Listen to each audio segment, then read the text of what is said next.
This is Matrix Lord 212 and Sammi Carter. This is going to be a response to my buddy Sammi Carter. Sammi Carter, sometimes a statue is just a statue.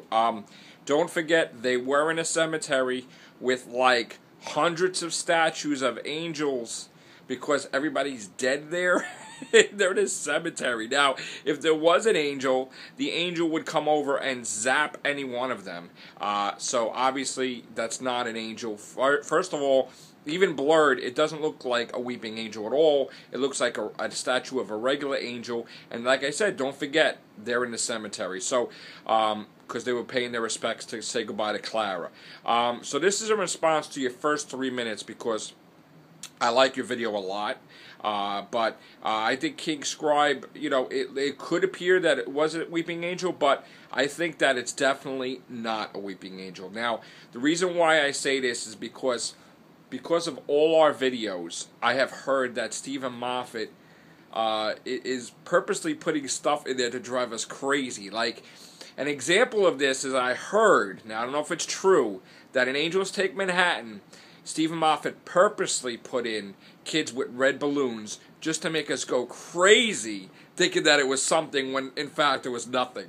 But, you could dissect the Snowmen to your heart's content. And yes, I went back and I watched the whole episode again for a sixth time to look for this angel. And I did find that part, but I found actually more stuff than I expected.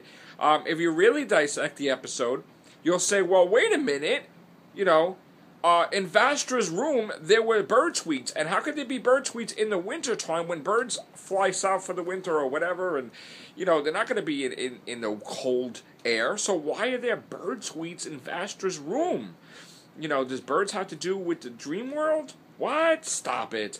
The other thing you could say is, why did the doctor, in his whole speech, mention apples, mention fish? Quite a bit, actually. Goldfish. Different things. Listen to his speech that he says to Dr. Simeon and the guy and his henchmen or whatever. He said a lot of different things that you really got to pay attention. I mean, stuff is thrown in there that it is such a clue as to what's going to happen in the 50th anniversary or Series 7 Part 2. You really got to be like, wow. I mean, how many fish references, apples, bird tweets. It's crazy. It's crazy. It's like you got to memorize the whole entire episode, and I love it. I love the excitement. But, another thing you want to talk about is the God complex, which, is a very underrated episode. Even I underrated it until I really watched it a few times. But what did the doctor see in his room? Well, I'll tell you what my theory is. My theory is his worst fear. And what is his worst fear?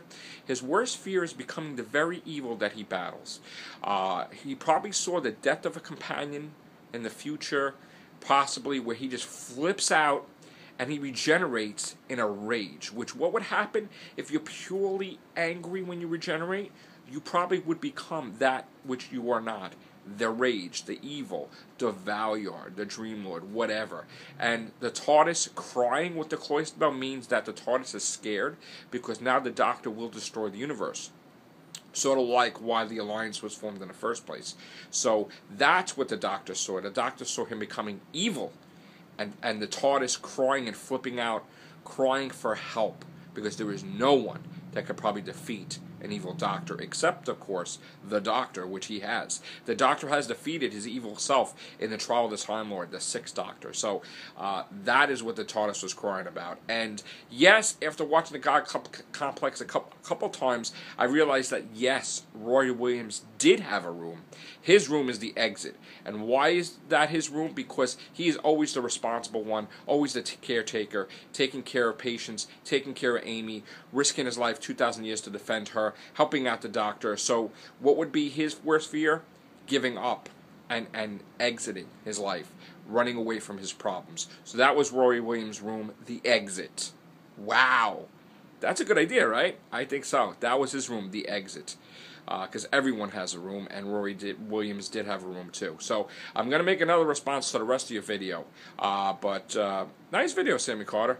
But once again, no, I don't think that Weeping Angel's in the Snowmen, but there was a Weeping Angel in 11th Hour. Why? Because it was previewing that the Angels would take Manhattan at some point, because in Times Square there was a weeping angel. So if you look really close. Talk to you later. Bye for now.